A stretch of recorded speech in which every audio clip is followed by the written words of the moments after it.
ಪಡುಬಿದ್ರಿಯಲ್ಲಿರುವಂತ blue flag ಬೀಚ್ಗೆ ಬಂದಿದೀವಿ. Entry fees ಇಲ್ಲಿಗೆ 40 ರೂಪಾಯಿ ಇದೆ. 14 ವಯಸ್ಸಿಗಿಂತ ಕೆಳಗಿನ ಮಕ್ಕಳಿಗೆ 20 ರೂಪಾಯಿ ಎಂಟ್ರಿ ಫೀಸ್ ಇರೋದು. ಪಾರ್ಕಿಂಗ್ ಕಾರ್ಗೆ 30 ರೂಪಾಯಿ ಇದೆ. ಡ್ರೋನ್ ಹಾರಿಸ್ಬೇಕಾದ್ರೆ 1000 ರೂಪಾಯಿ ಆಗುತ್ತೆ. ಅದಕ್ಕೋಸ್ಕರ ನಾನು ಡ್ರೋನ್ ಹಾರಿಸಿಲ್ಲ. ಮತ್ತೆ ಕ್ಯಾಮ್ರಾಗೆ 700 ರೂಪೀಸ್ ಇದೆ ಅಂತೆ. ನಾವು ಮೊಬೈಲ್ ಅಲ್ಲಿ ಹಿಡಿದಿದ್ದಕ್ಕೆ 700 ರೂಪೀಸ್ ಪೇ ಮಾಡೋ ಅವಶ್ಯಕತೆ ಬರಲಿಲ್ಲ. ಬಹಳಷ್ಟು ವಾಟರ್ ಆಕ್ಟಿವಿಟೀಸ್ ಕೂಡ ಇದೆ.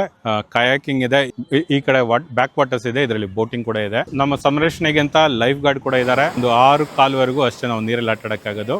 ಇಲ್ಲಿ ನಮ್ಗೆ ಚೇಂಜಿಂಗ್ ರೂಮ್ ಇದೆ, ಶವರ್ ರೂಮ್ ಇದೆ, ಶೌಚಾಲಯಗಳಿದೆ, ಕುಡಿಯುವ ನೀರಿನ ವ್ಯವಸ್ಥೆ ಇದೆ. ಅದಕ್ಕೋಸ್ಕರ ಇದನ್ನ ಬ್ಲೂ ಫ್ಲಾಗ್ ಬೀಚ್ ಅಂತ ಕರೆಯೋದು. ಹಾಗೆ ನೋಡಬಹುದು ಆಕ್ಟಿವಿಟೀಸ್ ಅಂತ ಎಷ್ಟು ಆಪ್ಷನ್ಸ್ ಇದೆ. ಬಹಳಷ್ಟು ಉಯ್ಯಾಲೆಗಳಿದೆ. ಎಲ್ಲಾ ಪ್ರಾಯದವರೆಗೂ ಆಡಬಹುದಂತ ಉಯ್ಯಾಲೆಗಳು ಇಲ್ಲಿದೆ. ಕುತ್ಕೊಳ್ಳೋಕೆ ಒಳ್ಳೆ ವ್ಯವಸ್ಥೆ ಮಾಡಿದ್ದಾರೆ. ಮತ್ತೆ ತಿಂಡಿ ತಿನಿಸುಗಳು ಕೂಡ ಇಲ್ಲಿ ವ್ಯವಸ್ಥೆ ಇದೆ ನೋಡಬಹುದು. ಸೊ ತುಂಬಾನೇ ಟೈಮ್ ಪಾಸ್ ನಾವು ಇಲ್ಲಿ ಚೆನ್ನಾಗಿ ಮಾಡಬಹುದು. ಸುಮಾರು 100 ವರ್ಷಗಳಿಗೂ ಅಧಿಕ ಹಳೆಯದಾದ ಬೃಹತ್ ಗಾತ್ರದ ತಿಮಿಂಗಲ ಮೀನಿನ ತಲೆಯ ಭಾಗದ ಪಳಿಯಳಿಕೆ ಇದು. ಸುಮಾರು 200 ಕೆಜಿಗೂ ಅಧಿಕ ತೂಕ ಇದಕ್ಕಿದೆ. ಪಡುಬಿದ್ರಿ ಬೀಚ್ ಇರೋದು ಉಡುಪಿ ಜಿಲ್ಲೆಯಲ್ಲಿ ಸುಮಾರು 20 ಕಿಲೋಮೀಟರ್ಸ್ ಮಣಿಪಾಲಿಂದ. ಉಡುಪಿ ಟೌನ್ ಇಂದ 30 ಕಿಲೋಮೀಟರ್ಸ್. ಇದು ಇಕೋ ಫ್ರೆಂಡ್ಲಿ ಬೀಚ್ ಆಗಿದ್ದು high international standards for safety, hygiene and cleanliness maintain ಆಗಿದ್ದ ಕಾರಣ ಬ್ಲೂ ಫ್ಲಾಗ್ ಸರ್ಟಿಫಿಕೇಶನ್ ಇರೋದು. ಬೀಚ್ 9 ಗಂಟೆಯಿಂದ ಸಂಜೆ 6:30 ವರೆಗೂ ತೆರೆದಿರುತ್ತೆ.